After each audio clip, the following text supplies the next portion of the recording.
Aplaude ao Senhor, glórias a Deus. Abra sua Bíblia, livro de Mateus, capítulo 28, a partir do verso 16. Enquanto você abre, a Paula já está com os batimentos tudo normalizado. Está dormindo, amém? Gente que conhece um pouco da rotina da Paula, ou ela para, ou Jesus para ela. Já falei com o Mateus já acabou de chegar, já está com ela. Está tudo certo, graças a Deus. Amém, queridos? Amém? Tem coisa que é a medicina que precisa resolver, né? Quando ela retornar, claro, saindo daqui, na verdade, a gente vai visitá-la, acompanhar e passar informações. Amém? Foi apenas um desmaio. Louvado seja o Senhor, em nome de Jesus. Amém? Mateus, capítulo 28. Coloca na NAA para mim. Pode ficar sentado mesmo. Aleluias. Até o 20. Que diz assim: os 11 discípulos partiram para a Jerusalém, para o monte que Jesus lhe havia designado. E quando viram Jesus, o adoraram, mas alguns duvidaram. Jesus, aproximando-se, falou-lhes, dizendo: toda autoridade me foi dada no céu e na terra. Portanto, vão e façam discípulos de todas as nações, batizando-os em nome do Pai, do Filho e do Espírito Santo, ensinando-os a guardar todas as coisas que tenho ordenado a vocês. E eis que estou com vocês todos os dias até o fim dos tempos. E você aplaude ao Senhor Jesus. Amém?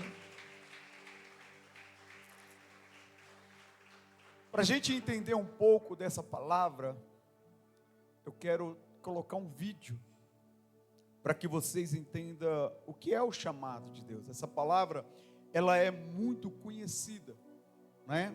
É a grande comissão de Jesus Cristo. Jesus e mais os 11. Por que os 11? Jesus escolheu 12, mas um resolveu trair a Jesus e tirar a sua própria vida, porque não houve arrependimento, e sim o remorso. Então, Jesus tinha dado uma ordem para os discípulos, que era para eles ir até a Galileia, a um monte a qual o Senhor ordenara, até Jesus, que aqui já é um Jesus ressurreto. Ele já havia morto, sepultado e ressuscitado. Jesus não estava em forma de homem, ele estava em forma de espírito. Amém, queridos? Coloca o vídeo para mim, para vocês entenderem o que é o chamado.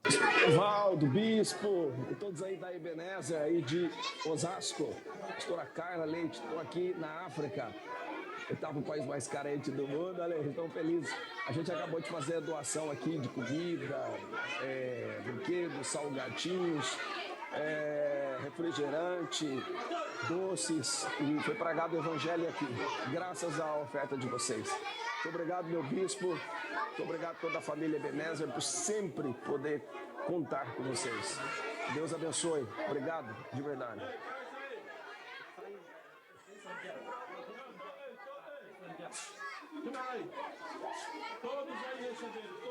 Que bênção, né? Glória a Deus, amém? Aleluias. Irmãos, até agora tem mais 3 dias que eles estarão lá na África, estão em Moçambique, no norte de Moçambique. Esse é o pastor Michael Efraim, junto com a sua esposa, a missionária Priscila. Foi na semana passada e já atendeu mais de 4.000 crianças na situação que você viu aí. Não é um templo igual esse, né? Com ar-condicionado, com uma cadeira almofadada, confortável. Lá é terreno batido, de chão, não tem ar-condicionado, mas tem vidas. E quando Jesus ele vai chamar esses discípulos e vai enviar, é que Jesus ele tem uma missão para os discípulos. Mas antes de entrar nisso, tem momentos na nossa vida, olha nesse momento para você, que talvez você não vai chegar até a África, mas a tua fidelidade, o teu dízimo, a tua oferta, consegue chegar até lá.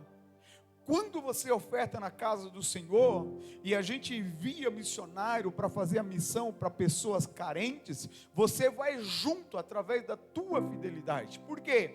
Porque é o teu dízimo, é a tua oferta, é a tua fidelidade, é o fato de você retornar em obediência à palavra de Deus, que nos possibilita mandar essa oferta para os missionários. Eu não tenho coragem de ir para a África. Talvez não tenha estrutura. Se eu ver uma criança, primeiro que eu não vou conseguir comer, sabendo que a criança necessita de comida, é difícil. Vendo a precariedade que é esse país, ali, gente, não tem 100 crianças, tem muito mais, e não é adolescente, é crianças abandonadas pelos pais, órfãos, que estão dentro de um estabelecimento sendo cuidado pela obra missionária de Deus. E eu louvo a Deus pela vida de vocês, por nos proporcionar a enviar essa oferta para esse missionário.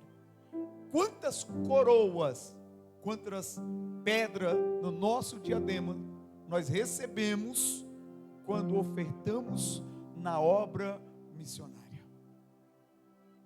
Pastor, talvez se você quiser, eu encaminho, depois no final do culto me pede, eu dou o Pix direto, se você quiser ofertar, né?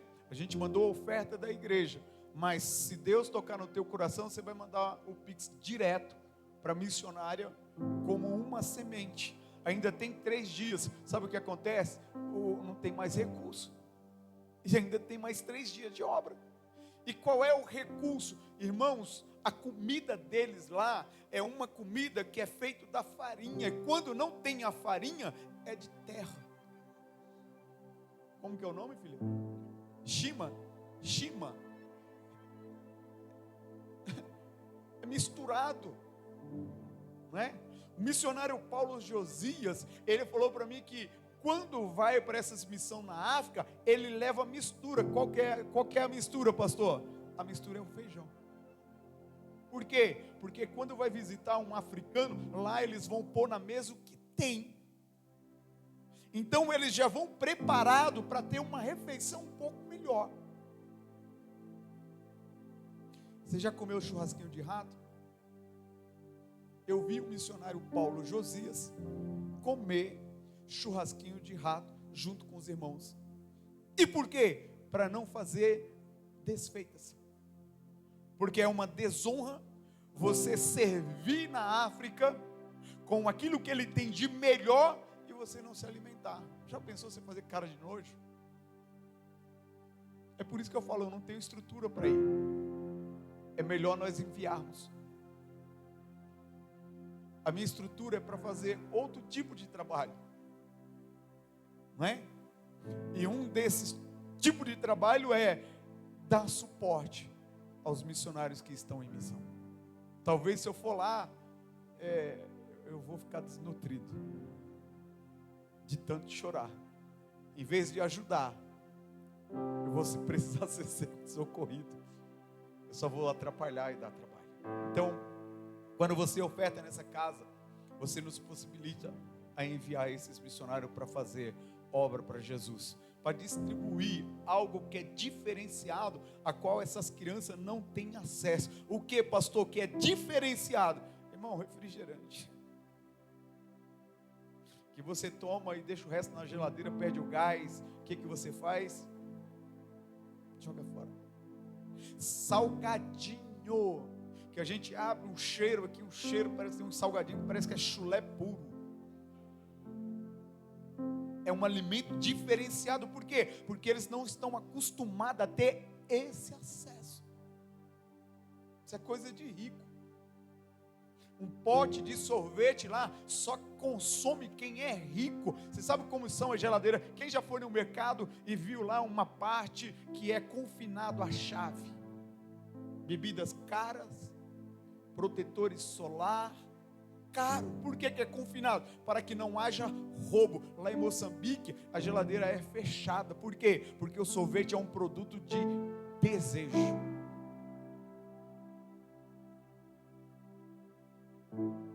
E aqui nós temos as condições. Em um final de semana,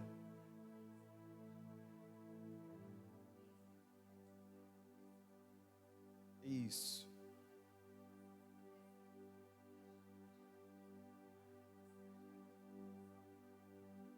A pastora está reforçando aqui que, antes disso, aqui nós temos a oportunidade de tomar um gelado. Um Labasca, um Häagen-Dazs,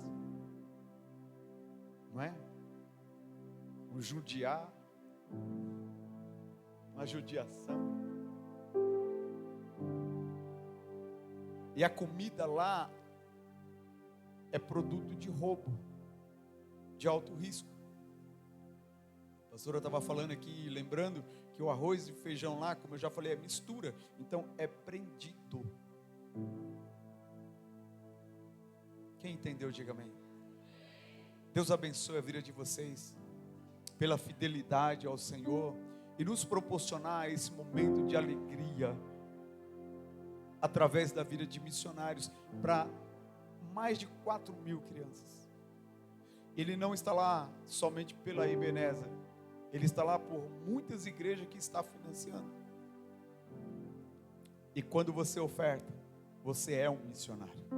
É por isso que quando você, no momento do dízimo, tiver para ofertar, venha com alegria. A própria palavra do Senhor vai dizer, se for com tristeza, não traga. Oferte com alegria. Por quê? Porque essa oferta tem um destino, a qual a discrepância de valores, eu não estou falando valor em espécie, eu estou falando de valor, de qualidade, de condição financeira, é muito grande. E como eu ensino aqui, é melhor você ajudar do que ser ajudado.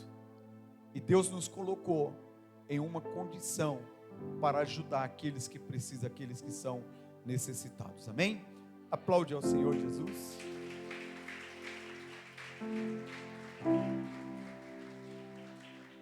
Irmãos, nós vivemos dentro de uma sociedade que valoriza o sucesso sem sacrifício. Dentro de uma sociedade que quer colher sem semear. Nós estamos dentro de uma sociedade atual que quer vitória sem receber, sem trabalhar, sem sacrifício, sem esforço. E quando olhamos para a palavra de Jesus Cristo aqui, ele vai dizer assim, os 11 discípulos partiram para a Galileia, para o monte que Jesus havia designado.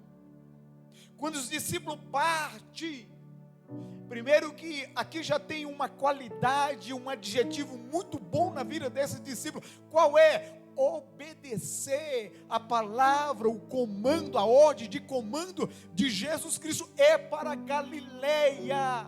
Ele disse isso quando ele se encontrou com os discípulos que estavam a caminho de Emaús, perdidos. Volte para Jerusalém até que do alto venha o meu poder, que venha reforços. Ali eles estão em obediência. Outra hora ele vai falar, vai ter momentos que eu preciso de vocês no monte em Jerusalém, na Galileia.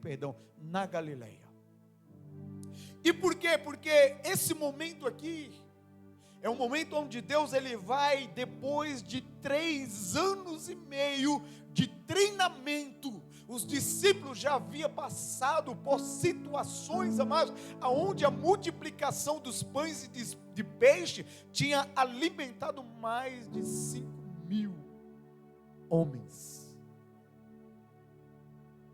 aonde Pedro viveu um milagre, os discípulos viu o milagre sobre a vida de Pedro, aonde Jesus manda ele lançar a rede do lado direito, depois de uma noite sem pescar nada, e de repente as redes está pesada, transbordando do tamanho da bênção, através da obediência de Pedro ouvir e colocar em prática. Os discípulos já viam Jesus curar coxo, surdo, libertar endemoniados. Os discípulos já passam por essa experiência. Então, quando ele chega nessa reunião para falar com Jesus Cristo, ele já tem uma bagagem de experiência muito grande. Homens que antes eram pescadores, cobradores de impostos, homens comuns, assim como eu. E Jesus foi escolhendo um por um e convocando para essa grande missão. Só que quando chega, queridos, nessa reunião, a palavra vai dizer que alguns duvidavam. Verso 17 diz assim: e quando viram Jesus, o adoraram, mas alguns duvidavam. Deixa eu te falar uma coisa, nem sempre nós vamos estar prontos para servir Jesus, mas o que nós precisamos, tomar a atitude de ir e não ficar parado. Deixa eu me preparar melhor, deixa eu me estabilizar. Quando eu estiver estabilizado, quando eu estiver experiente na palavra, aí sim, Jesus, eu vou te seguir. Não, Jesus quer você nesse momento para servi-lo a Ele, se disponibilizar para cumprir a palavra dEle, levar o Evangelho para crianças como essas que nós estamos vendo aqui na África através desse vídeo. Mesmo despreparados, nós podemos falar que Jesus é bom e o amor dele é soberano, que ele cura, que ele sara e que ele transforma o homem. Nós podemos.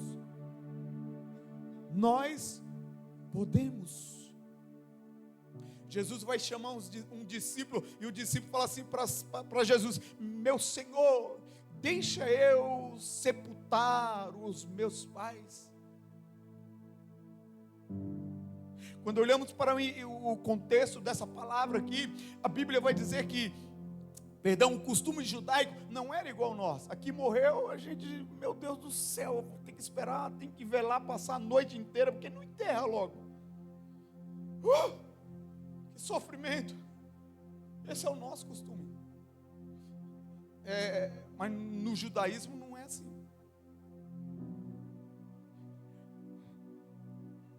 A Bíblia vai dizer que o próprio Jesus, ele foi enrolado. Eu vou usar a palavra panos para você entender. O corpo dele foi limpo e foi enrolado em panos. O corpo fica no sepulcro durante 7 dias, e depois 7 dias é levado para um outro lugar, e depois, para que esse outro lugar? Para purificação. Assim é a mentalidade dos judeus, para depois que se decompor a carne, aí sim acontece o velório, o sepultamento. É por isso que um dos discípulos: deixa eu enterrar, deixa eu velar os meus pais. Aí Jesus diz: deixa os mortos enterrar os seus mortos. Eu quero você agora. Jesus está falando com pessoas aqui, amados, que foi chamado para discipular e não está discipulando. Jesus está falando com pessoas aqui, a qual foi chamado para servir e não está servindo. Sabe o que você está fazendo? Sepultando os mortos. Parado. Enquanto você era para estar com a Bíblia na mão, falando do amor de Jesus para aquele que é necessitado, aquele que chora, aquele que sofre hoje. E como que eu estou? Parado, esperando um ano para poder sepultar os mortos. Um ano sem produtividade. E alguns duvidavam do chamado, duvidavam que Jesus havia ressuscitado. E Jesus vai buscar ali Tomé e fala: põe o dedo aqui no cravo. E Jesus ainda vai falar: tem alguma coisa para comer? Espírito come, espírito se vê. Mas Jesus se apresentou para os discípulos. Ele vai se apresentar na transformação no Getsemane, se não me falha a memória. Ali estava Pedro. Pedro gostou tanto, que disse: Senhor, não vamos sair daqui, não vamos construir tendas para o Senhor, para Moisés e para Elias, e ficaremos aqui mesmo. Um homem, daqui a pouco está transformado, glorificado, ao lado de Moisés e do profeta Elias. Moisés representando o sacerdócio, Elias os profetas. Sabe o que é isso? É treinamento. Sabe o que é isso? É Deus dando experiência para você, para lá na frente você semear a palavra dele, ensinando, batizando em nome do Pai, do Filho e do Espírito Santo. Sabe o que é isso? É você resgatando almas que estão perdidas, precisando de você, precisando que você obedeça. E Jesus vai dizer assim: toda a autoridade no céu e na terra é me dada. Aí eu pergunto para você: foi de graça? Só porque Jesus tinha um cabelo arrepiadinho assim, talvez? Foi de graça? Foi preço de sangue, chicotadas na via dolorosa, cravos na mão, foi preço de renúncias. Quando vem a afronta, Jesus ele foi perseguido, Jesus ele foi afrontado, mas ele não cedeu à perseguição, ele não cedeu à afronta. No momento da perseguição, Jesus ensinou o reino de Deus. No momento da afronta, Jesus ensinou na terra. Tramaram contra Jesus, trazendo uma mulher que foi pega em adultério. E a lei vai dizer que ela tinha que ser morta a pedra. Questionam Jesus: ô mestre. A hipocrisia era tanto que chamava até Jesus de mestre, mas a oportunidade que eles planejavam era de matá-lo. Sabe o que é isso, pastor? Se você estiver em Cristo e com a mente em Cristo, todos os projetos de Satanás cairão por terra na tua vida.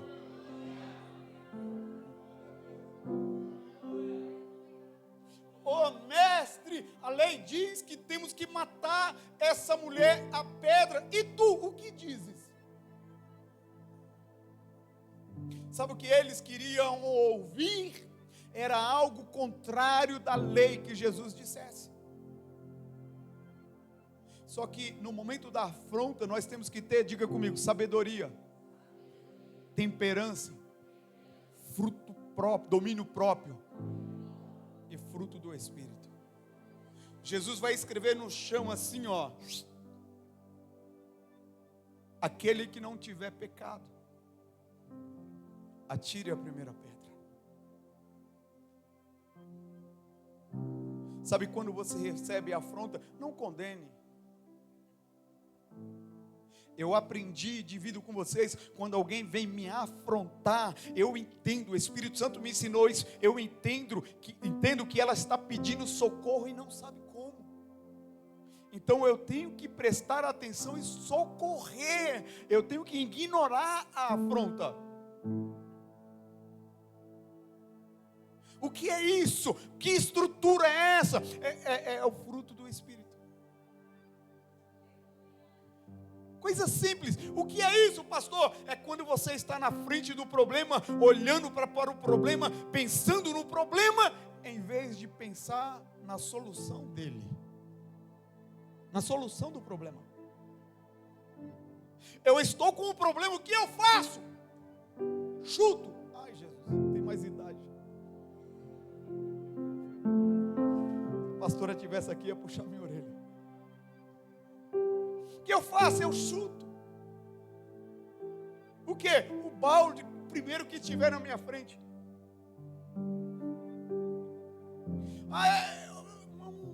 Um nível de adrenalina explosiva. Eu não consigo pensar na solução. Eu solto o verbo para cima do problema. O que eu faço? Constrói outro problema. Irmão, se já é difícil para a humanidade, para o ser humano, pedir perdão por algo, imagine por algo que você criou, agora é 2. Coração duro. Como que eu vou olhar no olho do Gabriel, no olho da Yasmin e pedir perdão porque a minha atitude feriu, machucou? Como que vai estar a minha consciência? Irmãos, é melhor trabalhar no preventivo do que no reativo. Qual é o preventivo? Senhor, me dá dos teus frutos. O próprio Jesus vai pegar os discípulos, olham, saiam em casa, em aldeia, semeando o reino dos céus. Aquele que abrir a porta para você repousar, ali você repouse e abençoe. Mas aquele que bater a porta na sua cara, o que você faz?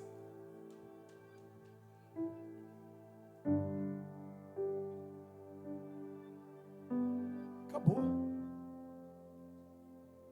Bate o pó, pega o chinelinho e vaza.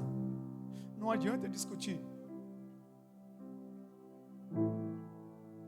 Deixa que essa parte, Jesus ele venha cuidar, com a autoridade que ele recebeu do Pai, a preço de sangue, a preço de renúncia. Jesus ele vai passar 40 dias e 40 noites no deserto, matando a sua carne, fortalecendo o seu espírito. E foi no deserto que Satanás teve que bater em retirada contra as tentativas que ele teve com Jesus. Deixa eu te falar algo. Mata esse nervosismo dentro de você. Massacra essa vontade de resolver com a tua própria mão. Sabe o que é isso? É você matar a sua carne. E quando você mata a sua carne, o teu espírito está fortificado. Fortificado para quê? Para receber as afrontas e não atingir a tua mente e o teu coração, e não atrapalhar o caminho que Deus escolheu para você. Sabe o que é matar a tua carne? Não é somente o pecado, irmão. Não é somente pecado carnal. É o gênio ruim que tu tem. Ai, que vontade! É essa vontade que tu tem que matar. Coisa feia. Sabe o que é isso? Renúncia. Senhor, eu não quero ser assim. Eu preciso mudar. Por quê? Porque eu sou testemunha viva. Eu preciso dar testemunho do cristão que eu sou. Eu preciso andar pelos caminhos a qual agrada a Cristo. Mas pastor, eu pisei no tomate, o que eu faço? Ainda há esperança. Qual é a esperança? arrependimento. Arrependi. Davi vai falar assim: Senhor, contra ti e somente pequei. Em outro momento, Davi vai falar: Senhor, tira tudo de mim, as riquezas, tudo que eu tenho, só não retires de mim o teu espírito. Sabe o que é isso? É arrependimento genuíno. Ainda tem jeito para a minha vida e para a tua vida, porque a pregação de Jesus foi: arrependei-vos, porque é chegado o reino, e o reino foi preparado para nós. Declare isso: o reino de Deus foi preparado para nós. Mas sem arrependimento, irmãos, a porta está fechada.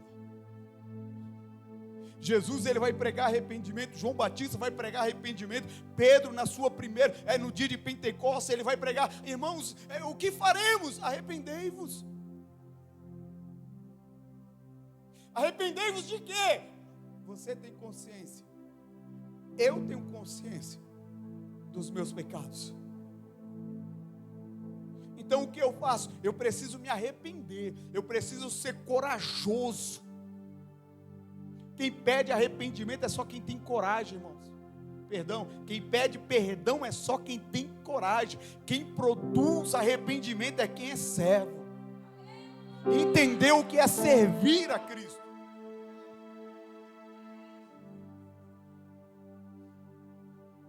É isso, é reconhecer a autoridade de Cristo. Aí Jesus vai prosseguir e vai dizer assim: portanto vão, e faça todas as nações. Sabe o que Jesus está dizendo? A autoridade que eu tenho sobre a terra e sobre o céu, essa eu deposito sobre vocês. Agora olhe para cá, não chega sapateando para lá e para cá, irmão, se você não tiver em santidade, não.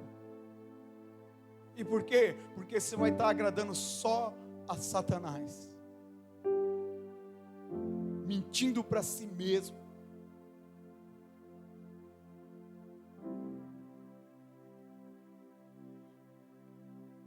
Não pega a autoridade de Deus para se autopromover.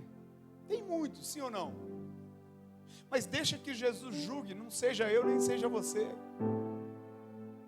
Deixa Jesus, por quê? Porque eu conheço o que eu vejo, ou o que eu ouço, e Jesus conhece o que está dentro.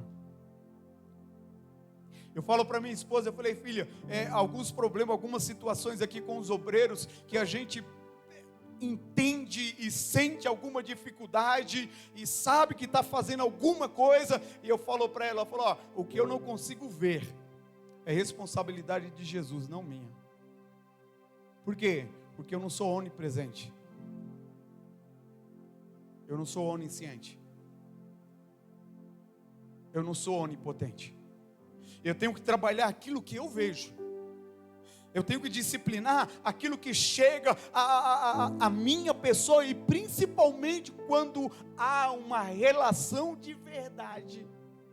Quando tem um aconselhamento aqui, e eu vejo que ele está querendo abrir o coração, mas não está ao mesmo tempo, eu já falo: irmão ou irmã, se você me falar pela metade, a direção vai ser pela metade. Se você pedir um aconselhamento baseado em uma mentira, não vai ter fruto. A orientação, por quê? Porque a orientação é para uma mentira, e não vai prosperar.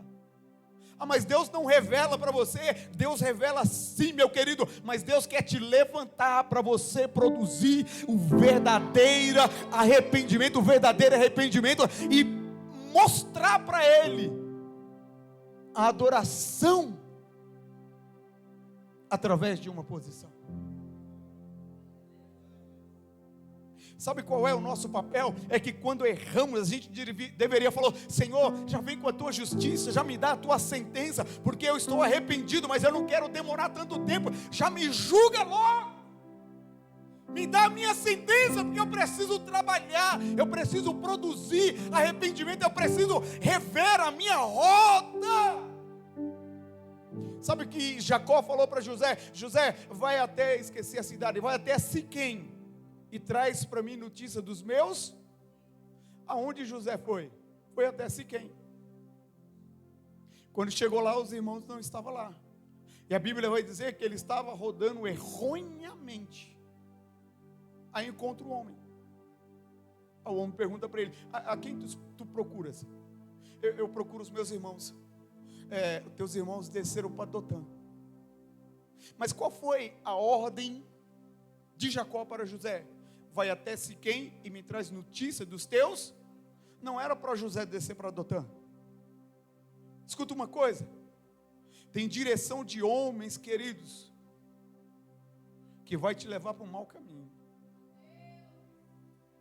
Tem aconselhamento de homens. Quando você recebe uma ordem de comando do teu pai, quando fala pai aqui, Jesus estava sendo representado por Jacó, era só para ele ir até Siquém e voltar. Meu pai, meus irmãos não estão em Siquém. Pronto. A palavra de Deus não é um mundo espiritual a qual é exigido você fazer algo a mais. Em alguns treinamentos de HBL, que é a habilidade básica de liderança, é contado uma historinha, qual? De 2 servos, a qual o patrão precisa montar uma mesa de frutas e pede para que ele vá até a feira procurar os abacaxi. Ele vai o primeiro, quando ele chega, o abacaxi não está muito bom. Eu estou falando de área corporativa, amém? Para você diferenciar. Ele envia outro servo na mesma feira e ele chega: chefe, o abacaxi não estava muito bom, mas eu trouxe outras opções: a manga, a banana, para fazer uma salada de fruta. No mundo corporativo, você pode sim fazer o algo a mais, mas não queira, através da palavra de Deus, você querer incrementar alguma coisa, porque vai ter problema. Em Dotã, José foi lançado na cisterna, por conta de não cumprir a ordem de seu pai. Parece simples, parece. Quando você receber uma direção pastoral, faça. Por quê? Porque o Senhor nos otorgou com essa autoridade. Eu vou lá ouvir pastor, nada. Tu vai ouvir quem? A si mesmo? A autossuficiência? Jesus está dizendo: ide e fazei discípulos. E para fazer discípulo, a ferramenta é a palavra de Deus.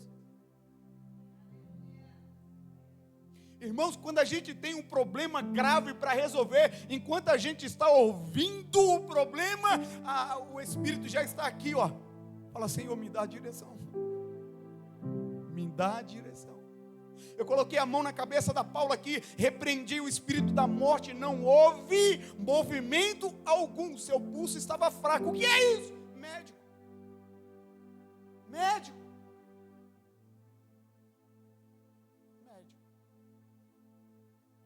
Em nome de Jesus, sim! Não saiu.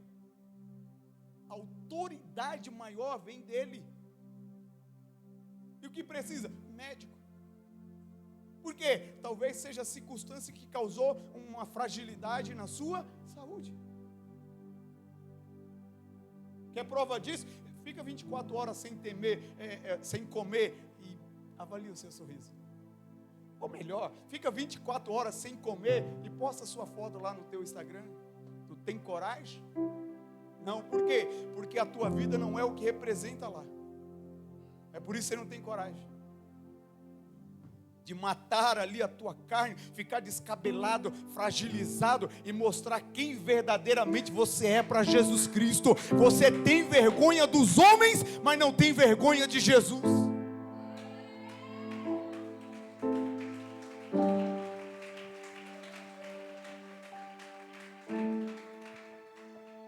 Façam discípulos por todas as nações, batizando em nome do Pai, do Filho e do Espírito. Quando chega a essa decisão de ser batizado. E esse batismo nas águas é o batismo do arrependimento. Do quê? Dos nossos pecados. Eu já cometi tanto pecado, irmãos, que quando eu aceitei Jesus, eu falei: filha, me ajuda, eu preciso orar, porque que o Espírito Santo me mostre para quem mais eu preciso pedir perdão. Uma mulher entrou na minha casa, orando por ela, orando pelo meu filho Mateus, e eu no mundo não conhecia, ouvindo aquelas palavras em língua, e no mundo eu ouvi falar de macumba. Falei: essa nega é macumbeira. Aí aceitei Jesus.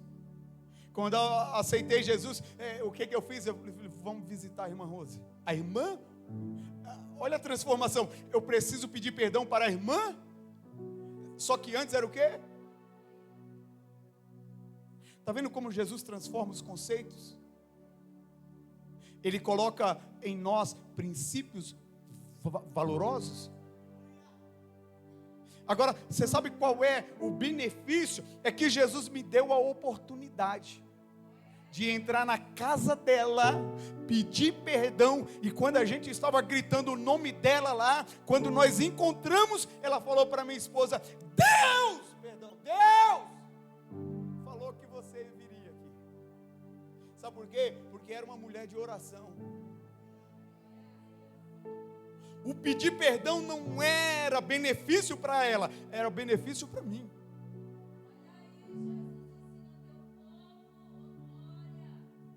E quando eu pedi perdão, eu não sei quantos dias ou meses ela veio falecer.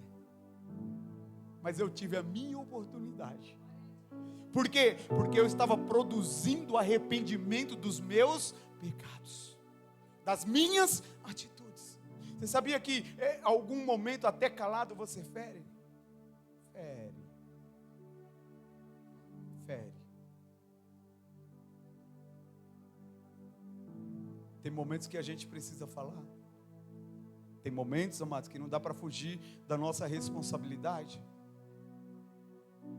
E sabe, eu sou um pouquinho calado.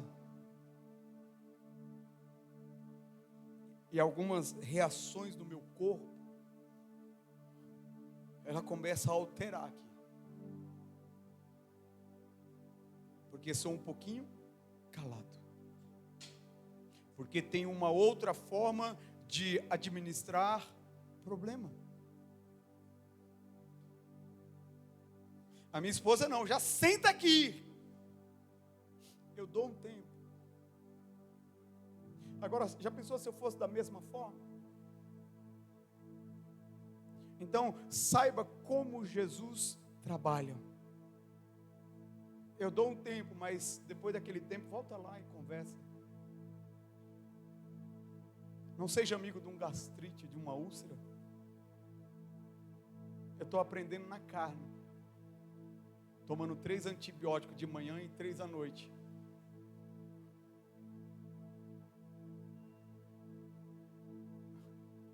Porque o meu estômago está inflamado. De quê? Não sei. Talvez porque às vezes eu me calo. Quando eu deveria tratar e falar. Confessei meu pecado, pronto. A minha esposa cobra isso. E o que eu preciso fazer? Eu preciso trabalhar nisso. Porque às vezes eu acabo ferindo ela. Pode aplaudir o Senhor.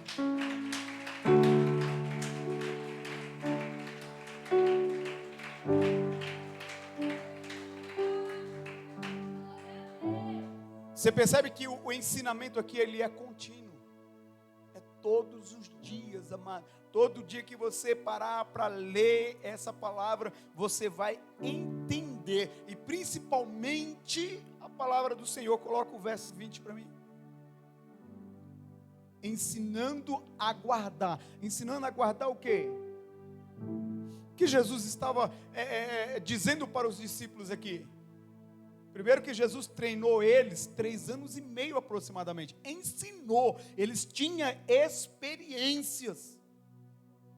E depois de ensinar, Jesus vai dizer: ensine. ensine-os a guardar todas essas coisas que tenho ordenado a vocês. A parte B aqui vem uma promessa. A parte B aqui vem uma recompensa de Jesus para mim e para você. Aonde ele vai dizer assim, ó, e eis que estou com vocês todos os dias.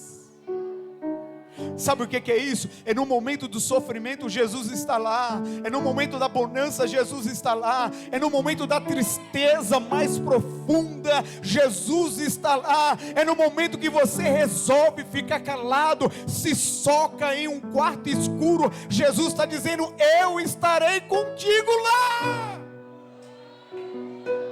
Elias, ele entra na caverna e o Senhor vai até a caverna. Prova que todos os dias Ele estará conosco. Até o fim? Até o fim? Então Jesus vai estar conosco só até o fim do tempo? Aqui na terra. E depois, a eternidade. Se coloque de pé. E depois, Jesus tem para aquele que obedece um lugar secreto, uma eternidade, uma vida onde não haverá choro, uma vida onde não haverá ranger dos dentes, uma vida onde não haverá tristeza.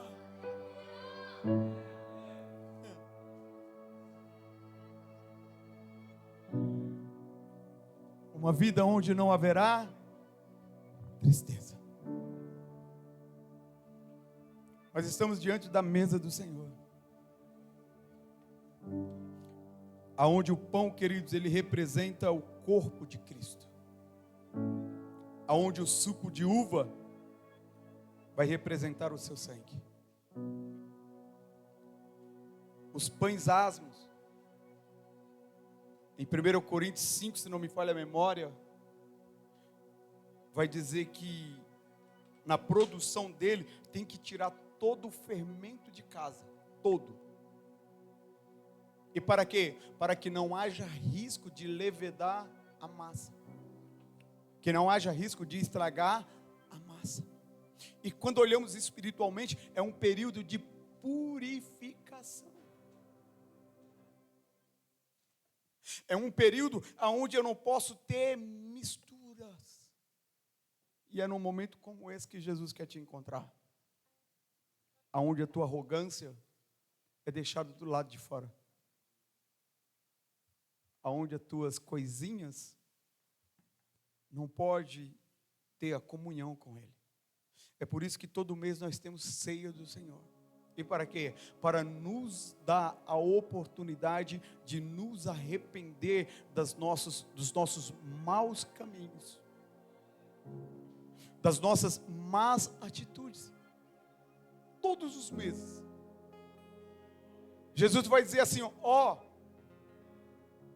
fazer isto todas as vezes em memória de mim. Sabe o que é isso? É uma celebração da morte de Jesus Cristo. Posso ser mais claro? É você ter o entendimento que Jesus foi sacrificado, morto, sepultado e ressuscitou e está presente aqui. Por quê? Porque Ele nos ama. Ele não abre mão. Encurve a sua cabeça. Eu quero orar ao Senhor pela tua vida. Senhor Jesus, venha ao encontro, ó Pai, as nossas vidas, a qual nós estamos diante da tua mesa, Senhor, para ter comunhão contigo. Venha ao encontro, Senhor, aos nossos más pensamentos, as nossas atitudes, Senhor, que não te agradam, Senhor. O orgulho, Senhor, que te sufoca dentro de nós.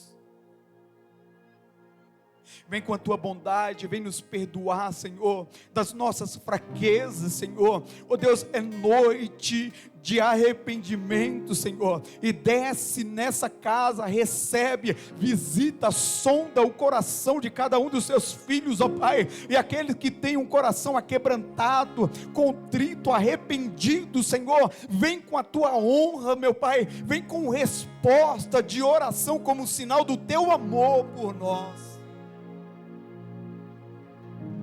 Vem nos perdoar nessa noite, Jesus. E vem com a tua luz, iluminar as nossas mentes, os nossos caminhos, ó Pai, para que os nossos olhos nus venha ver o teu agir, venha sentir a tua presença.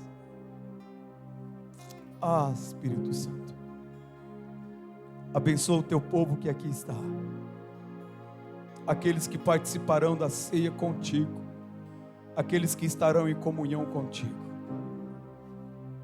Como está escrito na tua palavra, Senhor, examine-se, pois, o homem a si mesmo, e aquele que não tiver condições de participar da ceia, que o Senhor venha fortalecê-los, teus filhos, dando sobre ele a tua graça, Senhor, para que possais sentar na mesa contigo. Assim eu te peço as tuas bênçãos, em nome de Jesus.